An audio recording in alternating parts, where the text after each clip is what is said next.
Are we seriously paying someone this much to babysit spreadsheets? Owen Walsh's voice cut through the glass-walled executive conference room like a blade.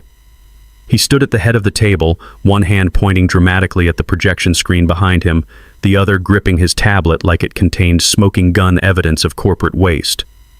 The spreadsheet displayed on the wall showed my compensation package highlighted in aggressive red, $685,000 annually, plus benefits and deferred bonuses tied to client retention metrics spanning 19 years of careful work. I was standing about 30 feet away near the coffee station, ceramic mug halfway to my lips, watching this performance through the transparent barriers of our open-concept executive floor. My name is Russell Parker.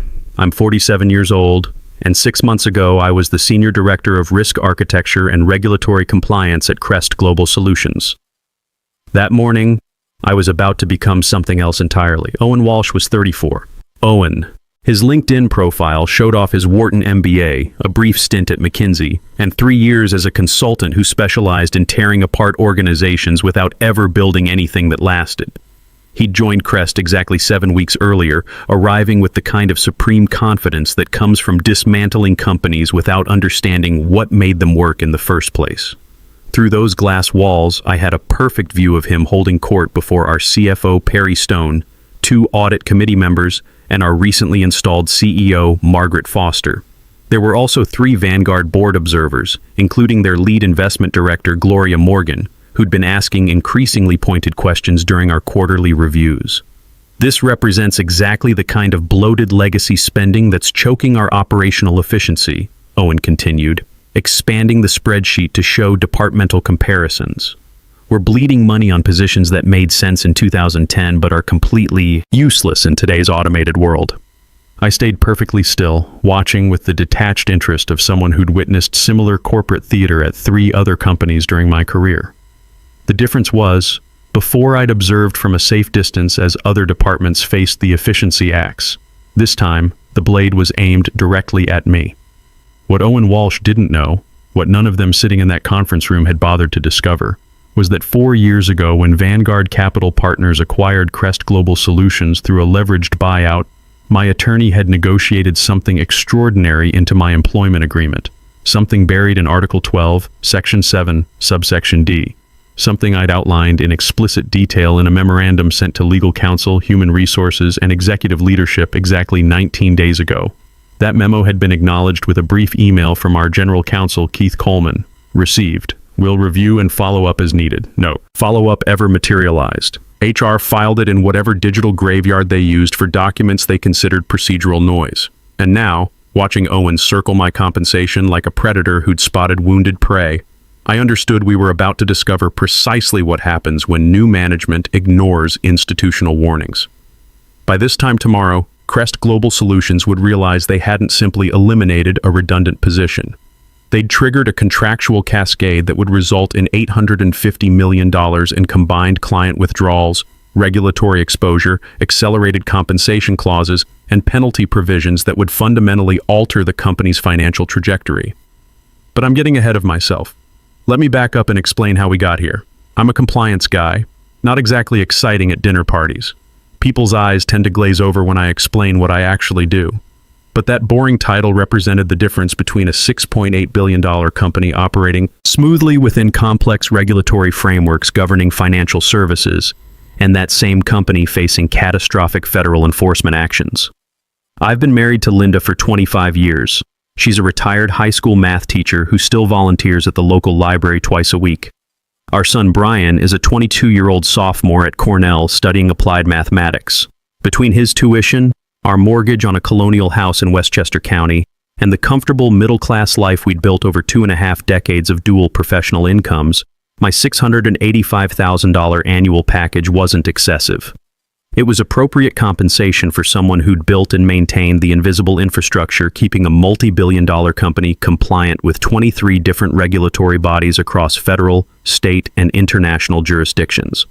I studied economics at Columbia, then earned my law degree from NYU while working full-time as a compliance analyst at a mid-sized investment bank. I spent 6 years at the Securities and Exchange Commission as a senior examiner in their enforcement division.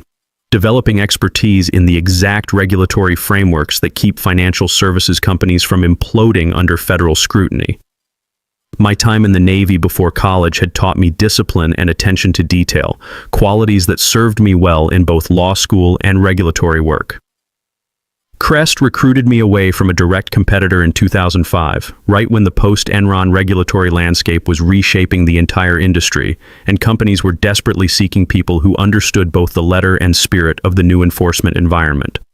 Over 19 years, I'd built relationships with regulators, designed compliance systems, and prevented the kind of violations that could destroy a company overnight. My work wasn't the kind that generated headlines or closed major deals. I didn't manage profit and loss statements or pitch new clients. Instead, I designed and maintained the complex compliance architecture that allowed everything else to function. SEC regulations, FINRA oversight, state banking commissioners, international data privacy frameworks, anti-money laundering protocols, consumer protection statutes. Each regulatory body with its own requirements, reporting schedules, examination protocols, and enforcement philosophies.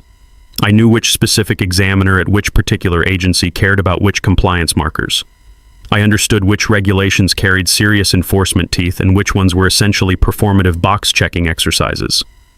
I knew how to structure our systems so that when regulatory auditors arrived for surprise examinations, every document they requested was already organized, cross-referenced, and defensible. That knowledge doesn't transfer easily. It can't be distilled into a training manual or uploaded to a knowledge management database. It exists in pattern recognition developed across 19 years of watching regulatory environments evolve, understanding how enforcement priorities shift with political administrations, and building relationships with the actual decision makers who determine whether your company faces a warning letter or a $50 million penalty. Crest's client base consisted of 63 institutional investors, collectively managing $1.2 trillion in assets. Pension funds, university endowments, sovereign wealth funds, insurance companies, mutual fund families. These weren't organizations that tolerated even the appearance of regulatory uncertainty. They purchased our analytic services and data platforms, but what they really bought was our compliance reputation. That reputation rested almost entirely on frameworks I'd designed, relationships I'd cultivated, and institutional knowledge I'd accumulated over nearly 2 decades. None of this registered as valuable to Owen Walsh when he arrived last October. Owen had been recruited directly by our new CEO, Margaret Foster, who joined 8 months earlier, following the Vanguard acquisition. Margaret came from a pure technology background. She'd spent 12 years at various Silicon Valley companies, most recently as COO of a cloud infrastructure provider that went public during the tech boom. She spoke fluently in the language of operational efficiency, scalable systems, and resource optimization. Her vocabulary included phrases like legacy cost structures and modernization initiatives, but notably lacked any deep understanding of regulatory complexity in financial services. Owen Walsh was her hand-picked hire, brought in to execute her vision for transforming what she repeatedly called our antiquated operational model into something more aligned with her previous tech industry experience. The problem was, financial services compliance isn't like optimizing server capacity or streamlining user interfaces. You can't simply upgrade to Compliance 2.0 and expect everything to work better. I first encountered Owen during an all-hands operations meeting in late October. He stood at the front of our largest conference room wearing an impeccably tailored charcoal suit, radiating the particular brand of confidence that comes from never having experienced significant professional failure. Behind him, a presentation deck was already loaded, the title slide promising operational excellence through strategic transformation. "I've dedicated my first 45 days to conducting a comprehensive operational audit," he announced, advancing to a slide showing various departmental expense ratios compared against what he termed industry optimization benchmarks. "What I've discovered represents significant opportunity for structural improvement and cost rationalization." He talked enthusiastically about automation, artificial intelligence-driven compliance monitoring, and eliminating what he called redundant human oversight in areas where technology solutions had matured sufficiently. His slides compared our compliance expenditures to carefully selected industry benchmarks, companies that had either faced substantial regulatory penalties in recent years or hadn't existed long enough to encounter serious enforcement scrutiny. "We are substantially overstaffed in certain legacy functions," he said, his eyes scanning the assembled employees with practiced concern. "Not because anyone has underperformed individually, but because our operational approach hasn't evolved to leverage modern technological capabilities." I could see heads nodding around the room. To people unfamiliar with the intricacies of financial compliance, Owen's presentation sounded reasonable, even visionary. "Why wouldn't you want to eliminate inefficiencies and embrace cutting-edge solutions?" After the meeting concluded, he intercepted me near the elevator bank. "Russell, correct?" He extended his hand with a smile that projected warmth without reaching his eyes. "I'd like to schedule time with you next week. Detailed discussion about your department structure and deliverables." "Of course," I replied. "Happy to walk through our compliance architecture and regulatory frameworks." "Perfect. And please bring comprehensive documentation about your systems and processes. I want to understand what can be automated effectively and what genuinely requires human judgment and expertise." That conversation should have served as my first clear warning signal. But I'd survived 4 corporate acquisitions, 6 different CEOs, and countless reorganization initiatives during my career. I knew how to document value, how to demonstrate necessity through metrics and risk assessments. I'd weathered storms before by proving my worth through data and results. I wasn't particularly concerned. In retrospect, that confidence was naive. The meeting occurred the following Thursday in Owen's newly renovated office on the executive floor. He'd already redecorated completely: minimalist Scandinavian furniture, a height-adjustable standing desk, 3 large monitors displaying real-time operational dashboards that he probably didn't fully comprehend. The walls were bare except for his framed MBA diploma and a motivational poster about disrupting the status quo. "Russell, thanks for making time," he said, gesturing toward a chair positioned across from his desk. "I've been conducting a detailed review of your department's budget allocation and resource utilization. Walk me through why regulatory compliance requires this level of investment." I spent 50 minutes explaining our regulatory landscape in detail, the jurisdictional complexity spanning federal and state authorities, the relationship management with 37 different agency contacts across multiple regulatory bodies, the customized reporting frameworks required for each distinct client segment, the audit preparation protocols that had kept us violation-free and penalty-free for 11 consecutive years. Owen nodded periodically, taking notes on his tablet, asking questions that initially seemed thoughtful but gradually revealed fundamental gaps in his understanding of our operational reality. "Couldn't the majority of this monitoring be handled through existing platforms?" he asked about halfway through my presentation. "I've been briefed on several vendors offering AI-driven compliance solutions at a small fraction of current personnel costs. Those platforms are useful tools," I explained patiently. "They're effective for data aggregation, initial screening, and automated reporting generation. But regulatory compliance in financial services isn't simply about checking boxes on standardized forms. It requires judgment calls on gray areas where regulations overlap or conflict. It requires relationship management when issues arise that need contextual discussion rather than automated responses. It requires institutional knowledge about how different regulators prioritize different concerns based on current enforcement trends." "Give me a concrete example," he said, leaning back in his ergonomic chair. "Last year, we identified a data reporting anomaly with one of our pension fund clients, the Ohio State Teachers Retirement System. The raw numbers in their filings technically met regulatory requirements, but I noticed a pattern inconsistency suggesting a calculation error in their upstream vendor systems, not in our data. An automated system would have flagged everything as compliant and moved to the next review item." I paused, letting that sink in. Instead, I called their chief compliance officer directly, walked through my analysis, and we discovered they had a vendor integration problem that would have cascaded into a substantial ERISA violation within 90 days if left uncorrected. And they appreciated that intervention. They renewed their contract for 4 years and upgraded their service tier to include expanded compliance consulting. That account generates $18 million annually in revenue. More importantly, it strengthened our reputation in the public pension fund market segment, which led to 3 additional client acquisitions over the following 18 months, worth another $45 million combined. Owen made another note on his tablet. "Interesting case study, but is that approach sustainable as we scale operations?" Can we really afford to have senior personnel making individual judgment calls on every potential anomaly? That word, sustainable, became his favorite weapon over the following weeks. Every conversation, every email exchange, every casual interaction in the hallway eventually circled back to whether my role, my team, my entire operational approach was sustainable given the company's evolution toward what he termed modern efficiency standards. I started documenting everything meticulously. Every question he posed, every suggestion he made, every hint that my position was being evaluated not for performance outcomes, but for cost reduction opportunities.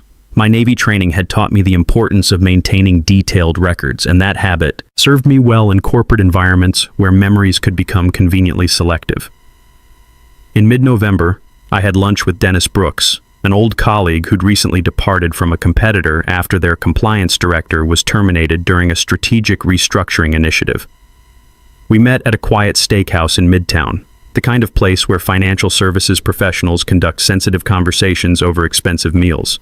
"Let me guess the pattern," Dennis said after I described Owen's persistent questioning about operational sustainability. He cut into his ribeye with the resigned precision of someone who'd seen this movie before. New executive consulting background thinks regulatory compliance is basically a software subscription you can purchase instead of actual expertise. "That's essentially accurate," I replied. "He keeps asking why we can't just automate everything with AI-driven platforms." Dennis laughed, but there was no humor in it. "Russell, they terminated. Our director 4 months ago replaced her with a less experienced manager and a tech platform that cost $200,000 annually. Want to know what happened last month? Tell me." FINRA showed up for a routine spot examination. They found 23 documentation gaps, 9 reporting inconsistencies, and 3 potential material violations. We're now facing enforcement penalties in the 8-figure range. Plus, we've lost 3 major institutional clients who cited compliance concerns in their contract termination letters. He paused to take a sip of wine, letting the implications sink in. The director we fired tried warning them during her exit interview. She documented every single risk in writing. They didn't care because they were saving $450,000 annually on her salary and benefits.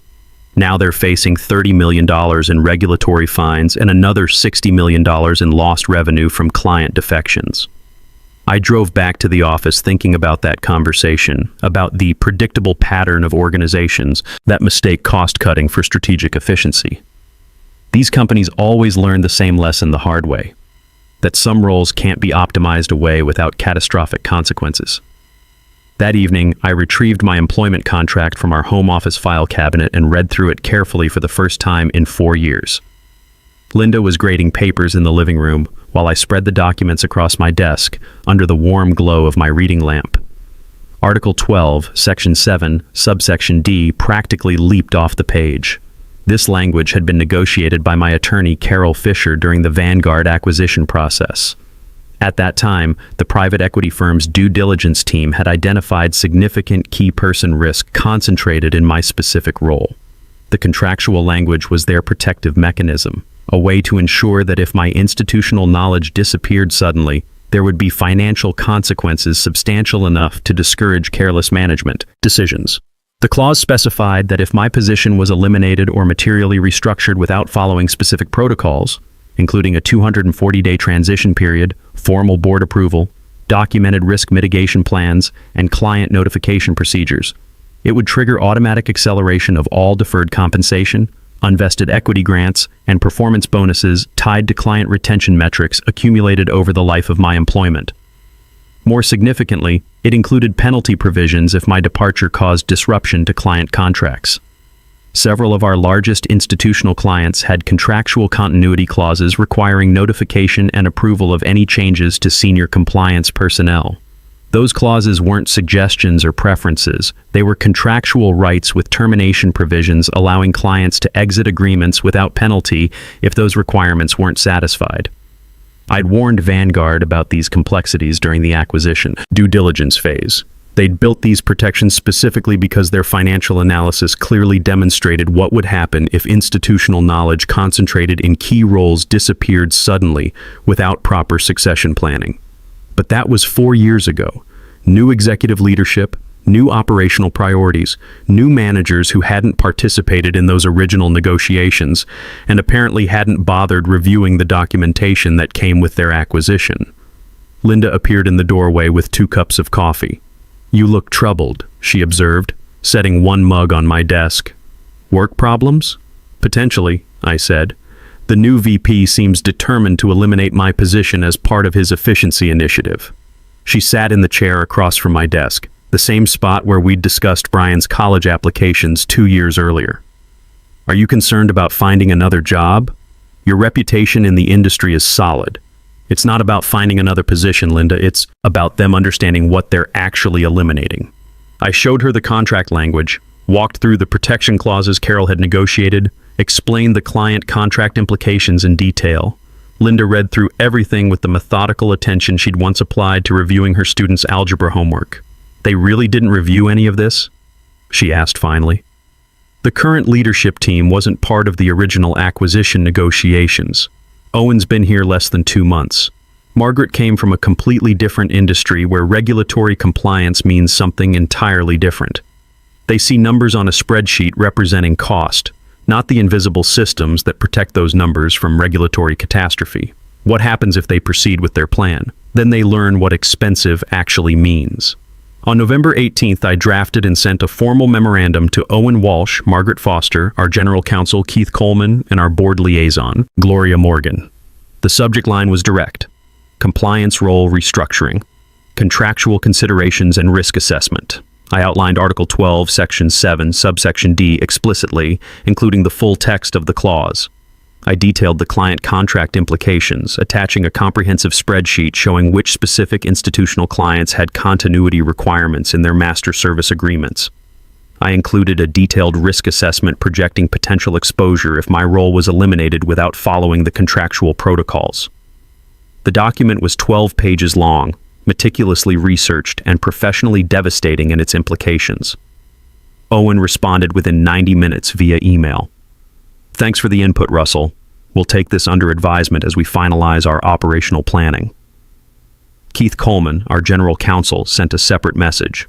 "Russell, I'll review the contractual language with our outside counsel and coordinate with HR. Appreciate you flagging this." That was the entirety of their response. No follow-up meeting, no detailed review session, no indication they understood the magnitude of what I'd outlined. Just acknowledgement and filing away. Probably in the same digital graveyard where they'd stored countless other documents they considered procedural noise. 3 weeks later, I received a calendar invitation that confirmed my worst suspicions. Strategic Workforce Planning Session. Executive Conference Room. All leadership. Date: December 6th. Time: 9 a.m. I knew immediately what this meeting represented. The choreography was too familiar from observing similar sessions at previous companies during my career. These weren't collaborative discussions about organizational development or strategic workforce allocation. They were carefully scripted termination events designed to create the illusion of due process, while witnesses documented that proper procedures had been followed. The corporate equivalent of a show trial with predetermined outcomes and performative deliberation. I had 3 weeks to prepare for what would either be the end of my career at Crest Global Solutions or the beginning of the most expensive lesson in institutional knowledge management that any of them had ever received. Sitting in our kitchen that evening, watching Linda prepare dinner while the December sun set early outside our windows, I felt remarkably calm. Sometimes preparation and patience converge with opportunity in ways that create perfect clarity about what needs to happen next. The night before the meeting, I sat in our home office reviewing my comprehensive documentation folder. Every email exchange, every memo, every warning I'd sent over the past 2 months was organized in chronological order. Linda came in around 10:30 p.m. carrying tea and her reading glasses. "You're still working," she observed, setting the mug on my desk next to the neat stacks of papers. "Final preparation for tomorrow's meeting," I said. "The workforce planning session." She'd overheard enough of my phone conversations with Carol Fisher over the past month to understand something significant was developing. Are they really going through with it? All indications suggest yes. She sat in the familiar chair across from me, her practical mind already processing scenarios. "Russell, whatever happens tomorrow will be fine. Brian's tuition is manageable, the mortgage has only 6 years left, and your reputation will open doors anywhere." I know we'll manage financially, I said, but this isn't primarily about finding my next position. This is about them learning to value institutional knowledge before they destroy it carelessly. I arrived at the office at 8:45 a.m. on December 6th. The executive conference room occupied the northeast corner of our 28th floor headquarters, with floor-to-ceiling windows offering panoramic views of Manhattan and the East River.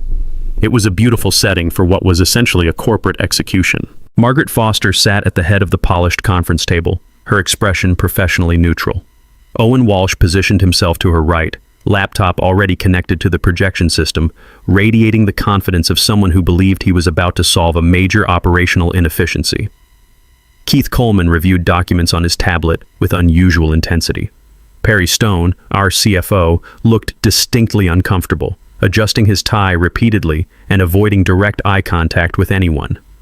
The 3 Vanguard board observers were also present, including Gloria Morgan, whose sharp financial mind had been asking increasingly pointed questions about operational risks during recent quarterly reviews. Owen stood and activated his presentation. Good morning, everyone. Thank you for attending this important workforce optimization session. As we approach year-end planning and prepare for next fiscal year, it's essential we examine our organizational structure with fresh perspective and strategic clarity. First slide appeared. Operational excellence through strategic restructuring. Today's discussion focuses on legacy operational roles that may no longer align with our growth trajectory and modern operational capabilities, he continued smoothly. The next slide showed our departmental expense breakdown. Regulatory compliance represented 31% of operational overhead, highlighted in bright red with an arrow pointing specifically to my position and compensation package. Now I want to be absolutely clear, Owen said, his tone carefully modulated for maximum reasonableness. This discussion isn't about individual performance or historical contributions. Russell Parker has been a valued team member throughout his tenure at Crest. However, compliance technology has advanced substantially over the past decade.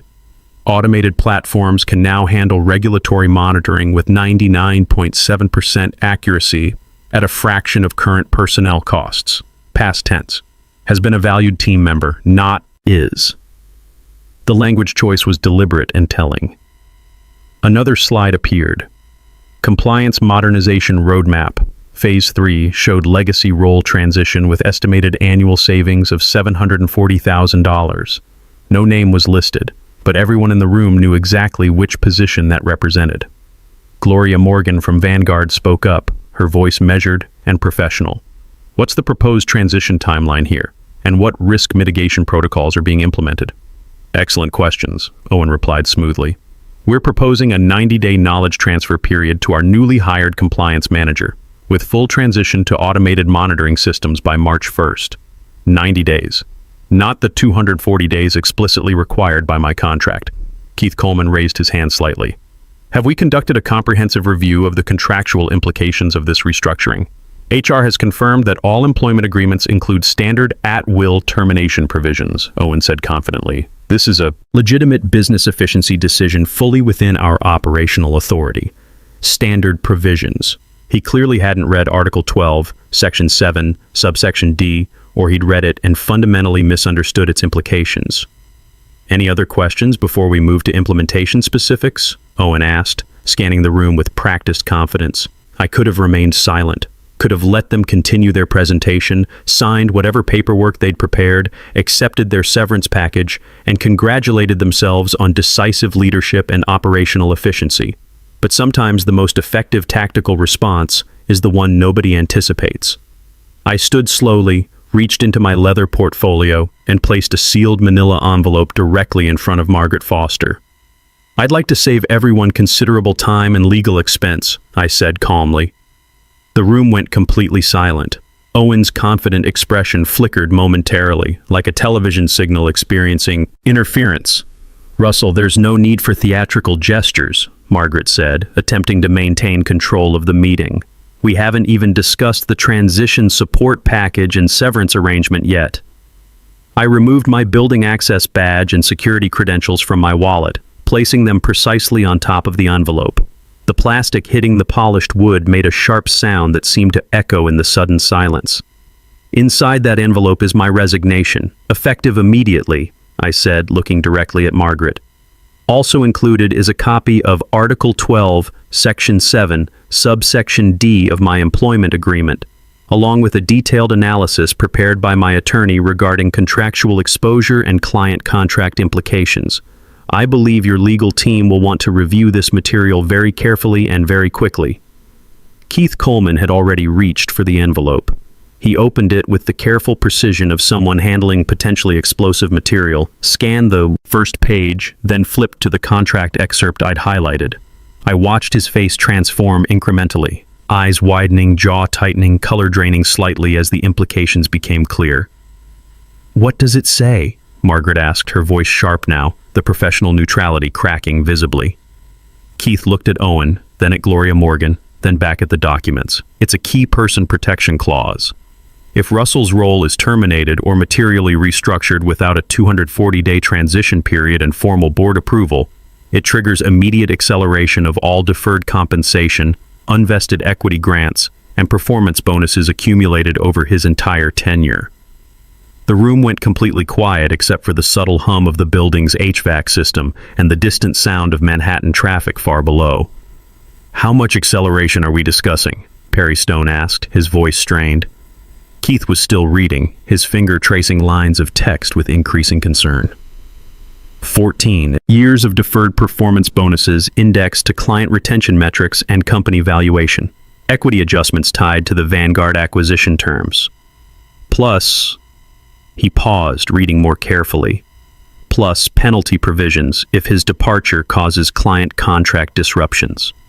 Several major institutional clients have termination rights if senior compliance personnel change without proper notification and approval.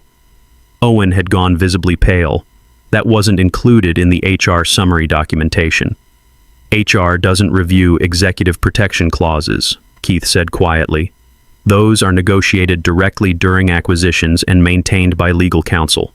They're not part of standard employment documentation.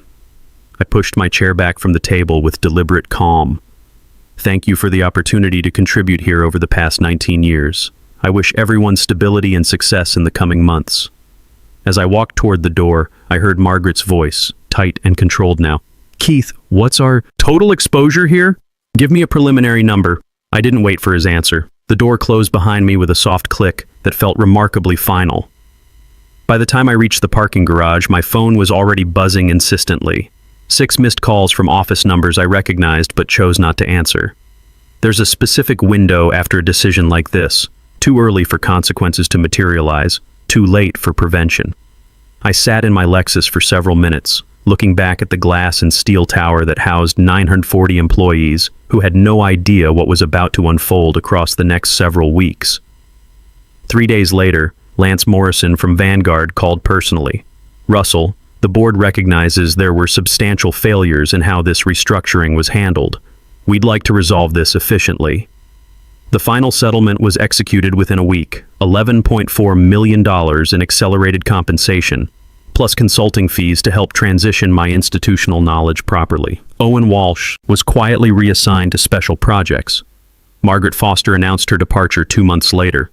Within a month, Susan Palmer from Sovereign Risk Advisors in Boston called with an offer I couldn't refuse. Senior partner, equity stake, complete autonomy to build my own team. Today, sitting in my corner office overlooking Boston Harbor, I've learned that the most satisfying professional revenge isn't emotional or vindictive. It's contractual, documented, and entirely self-executing. Sometimes you have to walk away from everything you've built to discover what you're genuinely worth. And when you finally find people who see you as the solution instead of the problem, you know you've made the right decision. The real lesson here isn't about contracts or revenge. It's that your true value becomes crystal clear only when someone tries to throw it away. Sometimes the most expensive education a company can receive is learning the difference between what something costs and what it's actually worth.